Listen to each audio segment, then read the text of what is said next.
Who am I that the highest king would welcome me? I was lost, but he brought me in. Oh, his love for me. Oh, his love for me. Who the Son sets free, who is free indeed.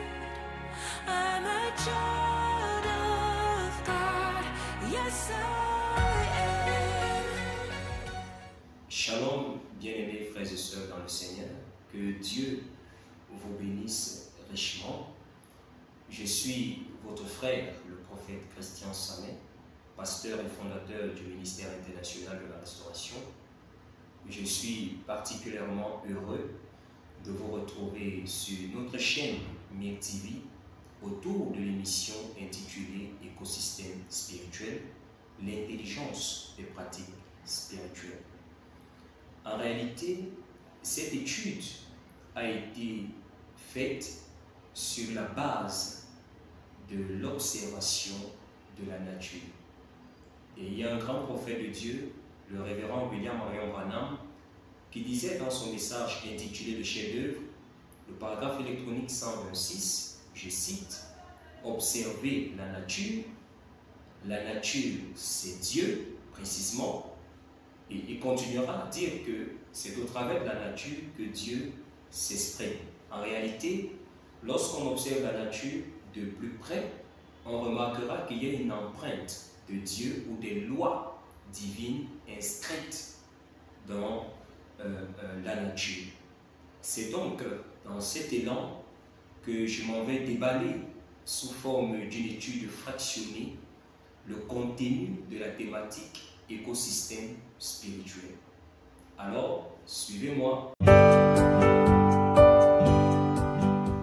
Alors, la cigogne qui discerne les temps et les saisons, la fourmi qui amasse pendant les périodes d'abondance pour prévenir des périodes sèches, le bœuf qui connaît son possesseur, l'âne qui connaît son maître, sont autant d'exemples tirés de la nature pour interpeller le peuple de Dieu sur les lois que Dieu a établies. En réalité, quand on parle d'écosystème, nous parlons d'un ensemble formé d'un milieu ou d'un environnement et des êtres vivants qui vivent dans cet environnement. Ils interagissent entre eux et interagissent avec l'environnement dans lequel ils sont. C'est dans le livre d'Ésaïe, chapitre 1er, le verset 3, que j'ai en fait tiré la thématique d'écosystème spirituel. Vous y trouverez une phrase où le Seigneur dit au travers du prophète Ésaïe, « Mon peuple ne connaît rien ». Le bœuf, lui, connaît son possesseur, l'âne, lui, il connaît son maître, mais mon peuple ne connaît rien, mon peuple manque d'intelligence. Alors, si nous parlons d'écosystème et que nous définissons l'écosystème comme étant un ensemble formé d'un milieu ou d'un environnement dans lequel vivent des êtres vivants et des êtres vivants qui interagissent entre eux et interagissent avec l'environnement dans lequel ils vivent, cela devrait un peu, si nous prenons ça, plutôt si nous prenons simplement cette définition et que nous ramenons ça dans le spirituel, je dirais que nous avons affaire à des personnes, à des êtres, parce que Fernand nous appelle des êtres doubles, mais qui vivent dans deux milieux, le milieu physique et le milieu spirituel, et en même temps, ils interagissent avec ces milieux. Mais maintenant, quelles sont les lois qui régissent ces milieux?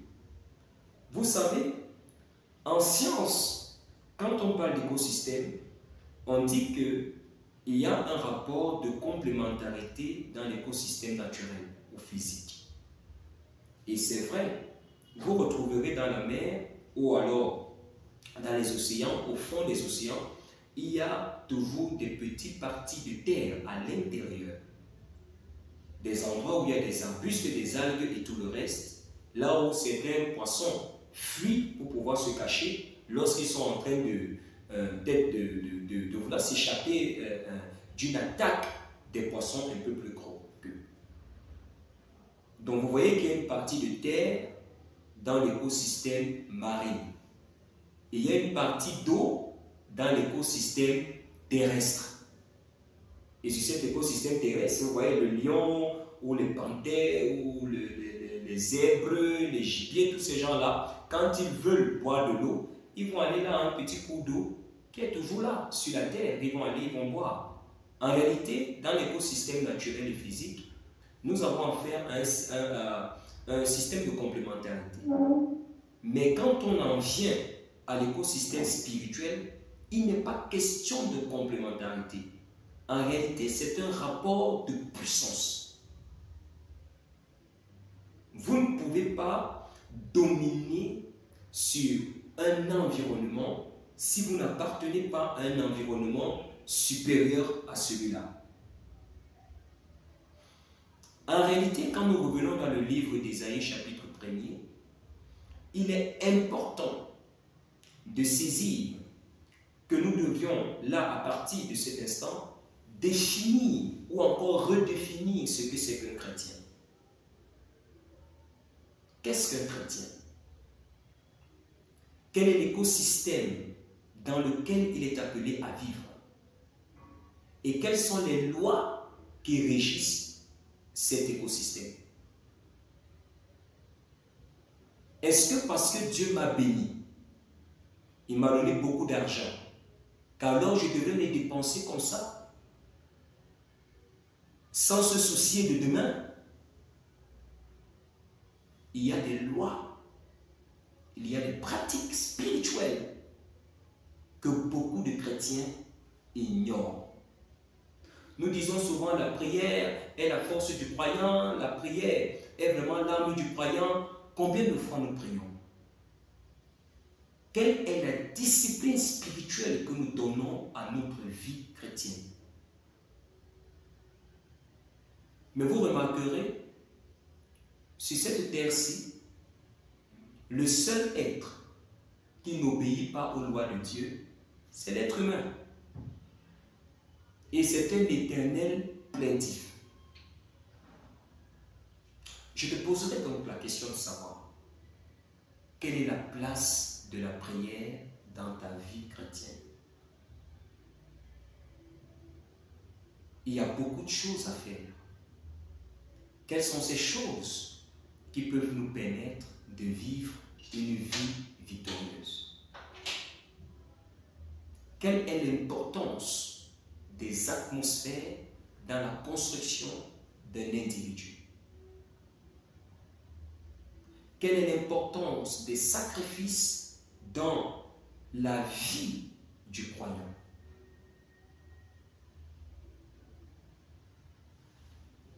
Je vais vous laisser sur cette note en vous invitant à être connectés vendredi lorsqu'il sera 10 h.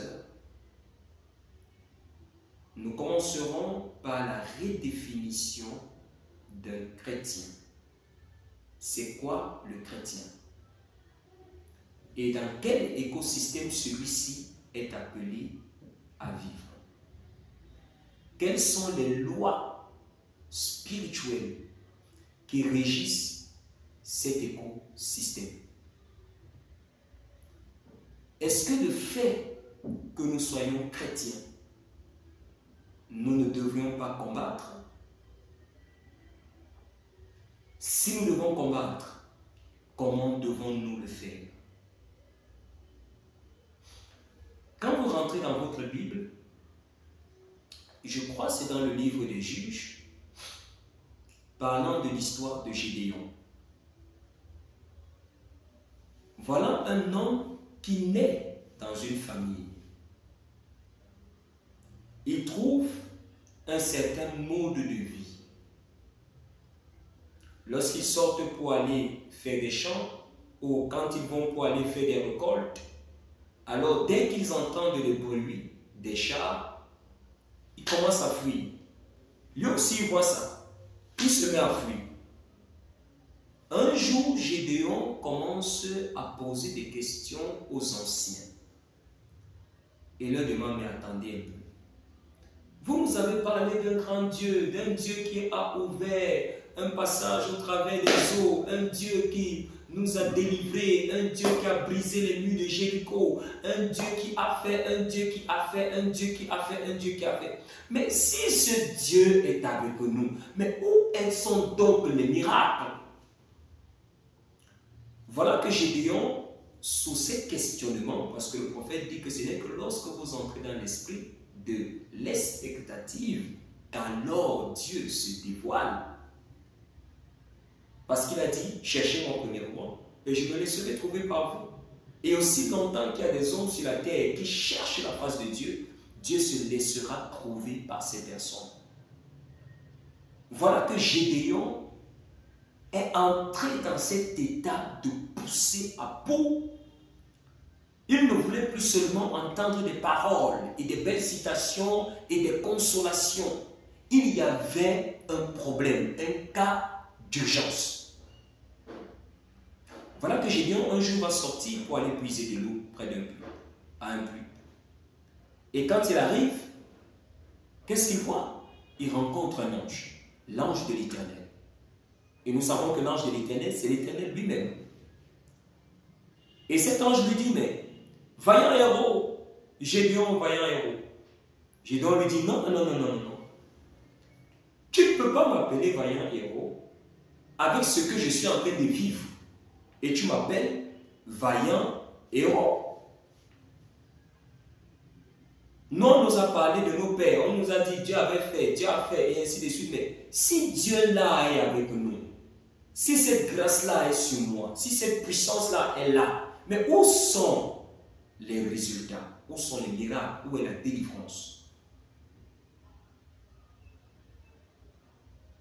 L'ange va lui parler et l'ange va lui donner un secret.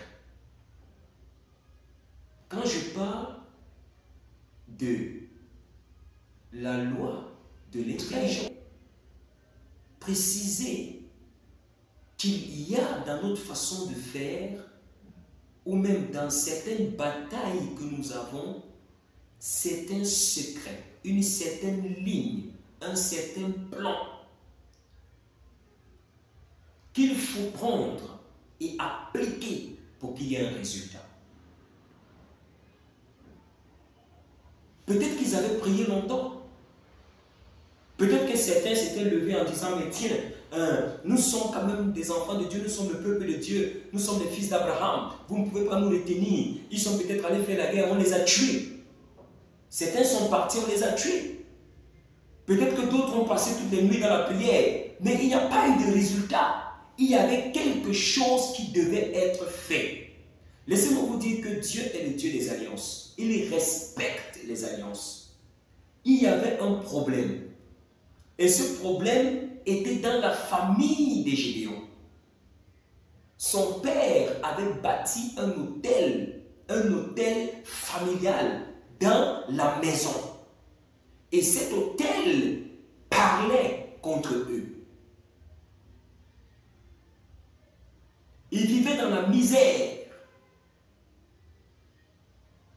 Une sorte d'esclavage. Mais l'ange va lui donner le secret en lui disant ce que tu dois faire, c'est d'aller détruire l'autel de Baal qui est bâti dans la maison de ton père. Et il lui a dit, va à la tombée de la nuit. C'est vrai, Gédéon, tu as déjà bâti un autel à l'Éternel, c'est vrai, tu as offert un sacrifice, mais il faut aller détruire cette affaire-là.